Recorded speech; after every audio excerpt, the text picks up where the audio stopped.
전능하사 천지를 만드신 하나님 아버지를 내가 믿사오며 그 외아들 우리 주 예수 그리스도를 믿사오니 이는 성령으로 잉태하사 동정녀 마리아에게 나시고 본디오 빌라도에게 고난을 받으사 십자가에 못 박혀 죽으시고 장사한 지 사흘 만에 죽은 자 가운데서 다시 살아나시며 하늘에 오르사 전능하신 하나님 우편에 앉아 계시다가 저리로서 산자와 죽은 자를 심판하러 오시리라.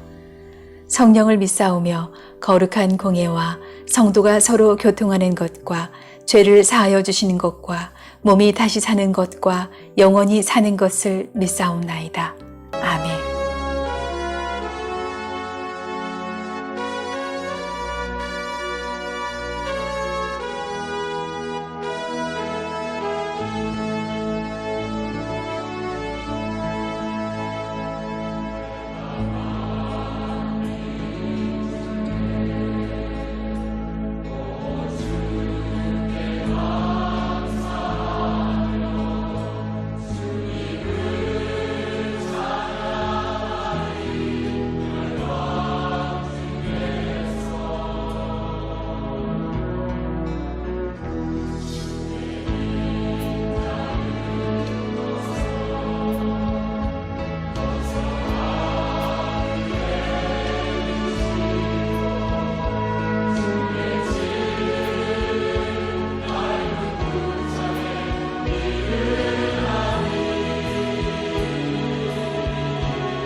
제 102편. 고난당한 자가 마음이 상하여 그의 근심을 여호와 앞에 토로하는 기도. 여호와여, 내 기도를 들으시고 나의 부르짖음을 주께 상달하게 하소서. 나의 괴로운 날에 주의 얼굴을 내게서 숨기지 마소서. 주의 귀를 내게 기울이사 내가 부르짖는 날에 속히 내게 응답하소서. 내 날이 연기같이 소멸하며 내 뼈가 숯같이 탔음이니이다. 내가 음식 먹기도 잊었으므로 내 마음이 풀같이 시들고 말라버렸사오며 나의 탄식 소리로 말미암아 나의 살이 뼈에 붙었나이다. 나는 광야의 올빼미 같고 황폐한 곳의 부엉이같이 되었사오며 내가 밤을 새우니 지붕 위에 외로운 참새 같으니이다. 내 원수들이 종일 나를 비방하며 내게 대항하여 미칠 듯이 날뛰는 자들이 나를 가리켜 맹세하나이다. 나는 죄를 양식같이 먹으며 나는 눈물 섞인 물을 마셨나이다. 주의 분노와 진노로 말미암음이라 주께서 나를 들어서 던지셨나이다. 내 날이 기울어지는 그림자 같고 내가 풀에 시들어짐 같으니이다. 여호와여, 주는 영원히 계시고 주에 대한 기억은 대대에 이르리이다. 주께서 일어나사 시온을 긍휼히 여기시리니 지금은 그에게 은혜를 베푸실 때라 정한 기한이 다가옴이니이다. 주의 종들이 시온의 돌들을 즐거워하며 그의 티끌도 은혜를 받나이다. 이에 문나라가 여호와의 이름을 경외하며 이 땅의 모든 왕들이 주의 영광을 경외하리니 여호와께서 시온을 건설하시고 그의 영광 중에 나타나셨습니다. 여호와께서 빈궁한 자의 기도를 돌아보시며 그들의 기도를 멸시하지 아니하셨도다. 이 일이 장래 세대를 위하여 기록되리니 창조함을 받을 백성이 여호와를 찬양하리로다. 여호와께서 그의 높은 성소에서 굽어보시며 하늘에서 땅을 살펴보셨으니 이는 갇힌 자의 탄식을 들으시며 죽이기로 정한 자를 해방하사 여호와의 이름을 시온에서 그 영예를 예루살렘에서 선포하게 하려 하심이라. 그때에 민족들과 나라들이 함께 모여 여호와를 섬기리로다. 그가 내 힘을 중도에 쇠약하게 하시며 내 날을 짧게 하셨도다. 나의 말이 나의 하나님이여 나의 중년에 나를 데려가지 마옵소서. 주의 연대는 대대에 무궁하니이다. 주께서 옛적에 땅의 기초를 놓으셨사오며 하늘도 주의 손으로 지으신 바니이다. 천지는 없어지려니와 주는 영존하시겠고 그것들은 다 옷같이 낡으리니 의복같이 바꾸시면 바뀌려니와 주는 한결같으시고 주의 연대는 무궁하리이다. 주의 종들의 자손은 항상 안전히 거주하고 그의 후손은 주 앞에 굳게 서리이다 하였도다.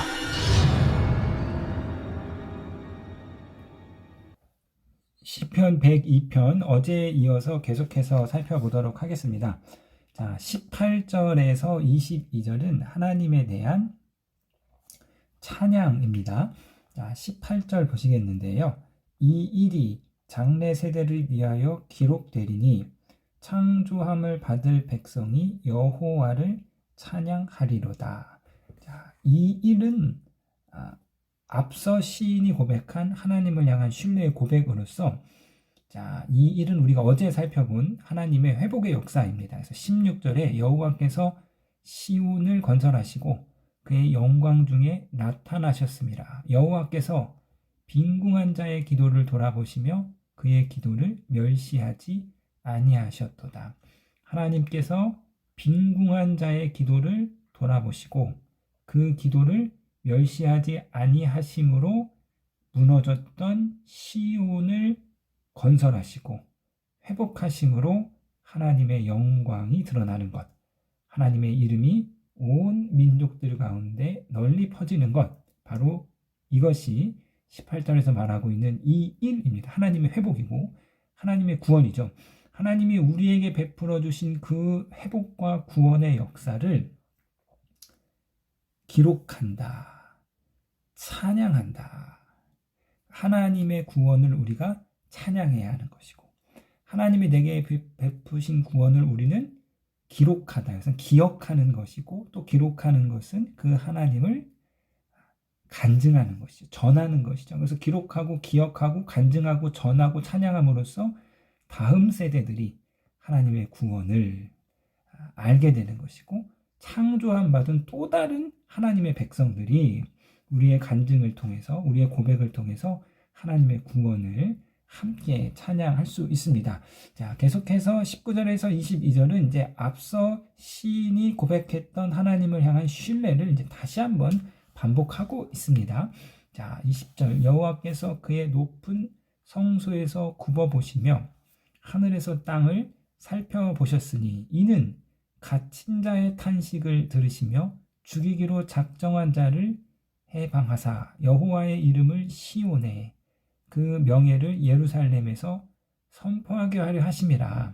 그때 민족들과 나라들이 함께 모여 여호와를 섬기리로다. 앞선 내용을 다시 반복하고 있죠. 하나님께서 높은 성소에서 땅을 살펴보시는 거예요. 하늘에서, 저 하늘의 세계에서 땅을 살펴보시는데 왜 살펴보시냐? 갇힌 자의 탄식을 듣기 위해서, 우리의 기도를 듣기 위해서, 탄식의 기도, 탄원의 기도를 듣기 위해서 하나님께서 땅을 살펴보시고, 이제 하나님의 영광을 위해서, 하나님의 이름을 위해서 시온을 회복하시고, 그로 인해서 모든 민족들이 하나님을 찬양한다라는 내용을 반복하고 있습니다. 계속해서 23절과 24절은 다시 탄원과 간구가 이어지는데요. 자, 23절, 그가 내 힘을 중도에 쇠약하게 하시며 내 날을 짧게 하셨도다.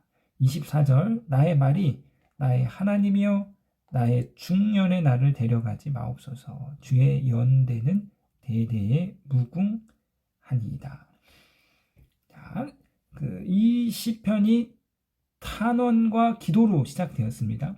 그리고 하나님을 향한 신뢰의 고백, 찬양이 이어지고 다시 기도, 탄원과 기도가 나오죠. 그러니까 순서가 이렇게 되는 거예요. 기도, 찬양, 기도.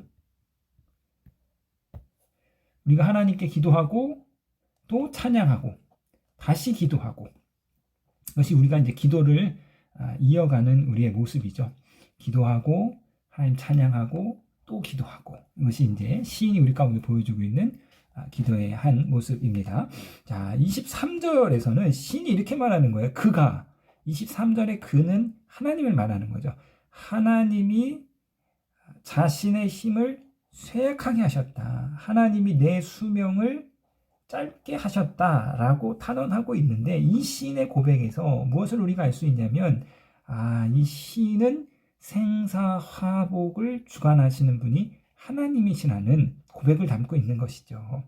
하나님만이 나를 힘있게도 할 수 있고, 쇠하게도 할 수 있고, 약하게도 할 수 있고, 강하게도 할 수 있고, 내 수명을 늘릴 수도 있고 짧게 할 수도 있는 생명의 주권자가, 생명의 생사화복의 주권자가 하나님께 있음을 고백하고 있습니다. 그러면서 24절, 이 시편의 핵심이자 결론인데요. 자, 내 말이 나의 하나님이여 나의 중년의 날을 데려가지 마옵소서. 자, 여기서 이 중년이라는 것은 이제 절반, 가운데라는 뜻이에요.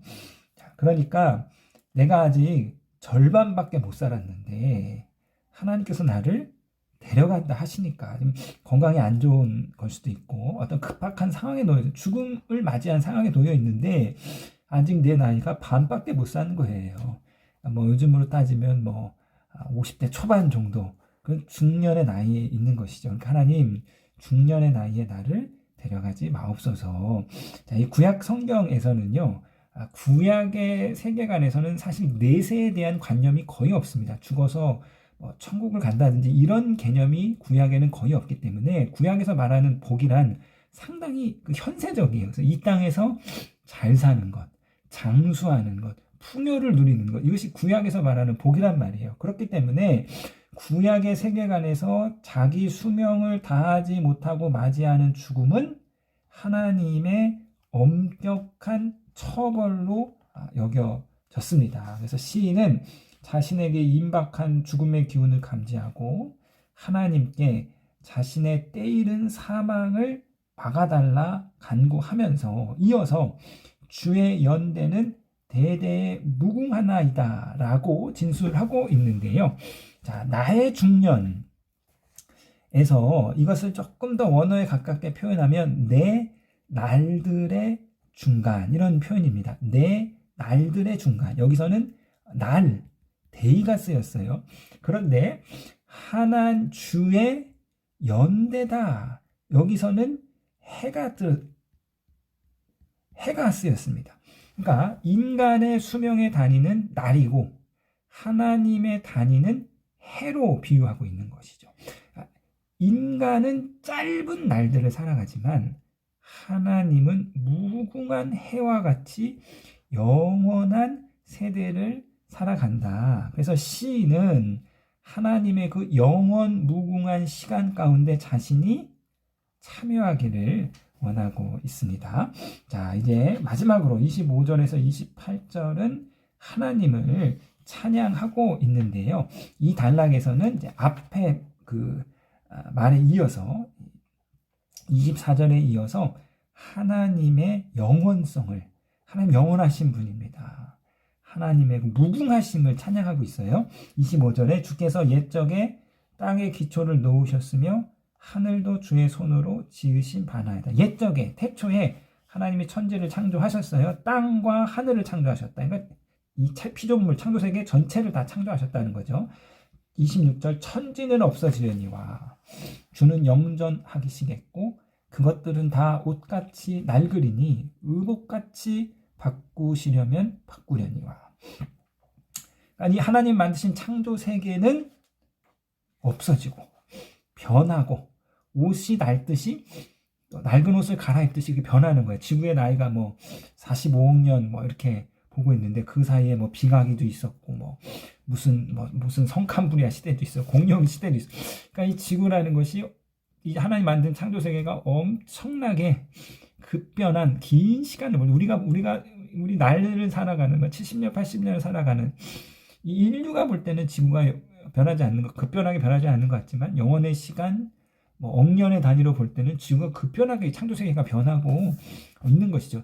창조 세계, 피조물 세계는 변하나 하나님은 영존하시다. 주는 변하지 않으신다. 27절 주는 한결같으시고 주의 연대는 무궁하다. 하나님의 무한하심을 이야기하고 있습니다. 28절 주의 종들의 자손은 항상 안전히 거주하고 그의 후손은 주 앞에 굳게 서리라 하셨도다.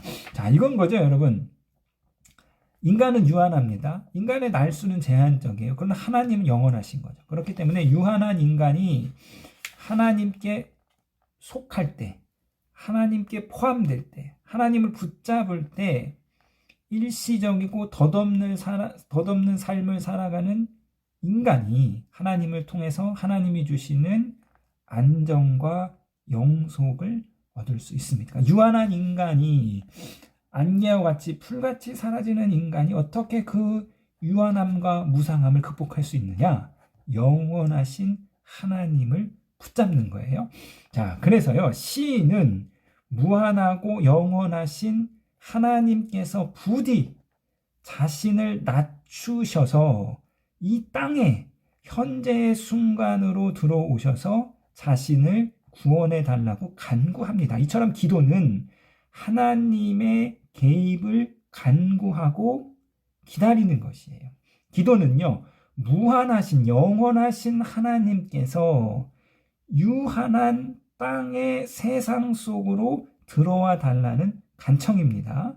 죽음과는 전혀 상관이 없으신 영원한 하나님께서 죽을 수밖에 없는 이 땅에 죽음의 영역으로 내려와 달라는 간구이죠. 그렇기 때문에 기도는 무한을 유한으로 초청하는 것이, 무한한 하나님을 이 유한한 제한적인 내재적인 자원으로 살아가는 우리 속으로 불러들일 수 있는 것, 그 하나님의 무한함을 덧입을 수 있는 것, 이것이 바로 기도입니다. 그렇기 때문에 기도는 무한한 자가 유한한 인간에게 주시는 구원의 선물이지요.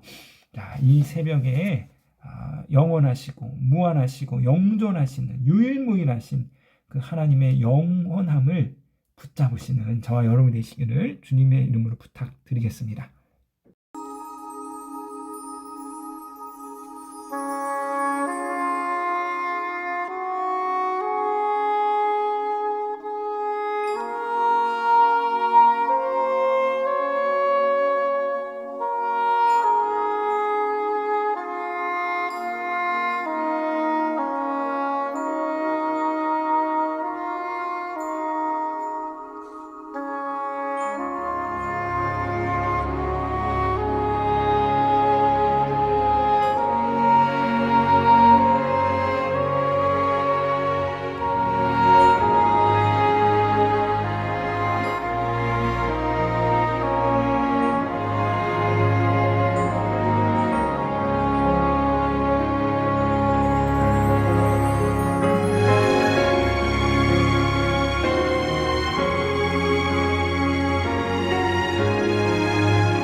하늘에 계신 우리 아버지여, 이름이 거룩히 여김을 받으시오며 나라에 임하옵시며 뜻이 하늘에서 이룬 것 같이 땅에서도 이루어지이다. 오늘날 우리에게 일용할 양식을 주옵시고 우리가 우리에게 죄 지은 자를 사하여 준 것 같이 우리 죄를 사하여 주옵시고 우리를 시험에 들게 하지 마옵시고 다만 악에서 구하옵소서.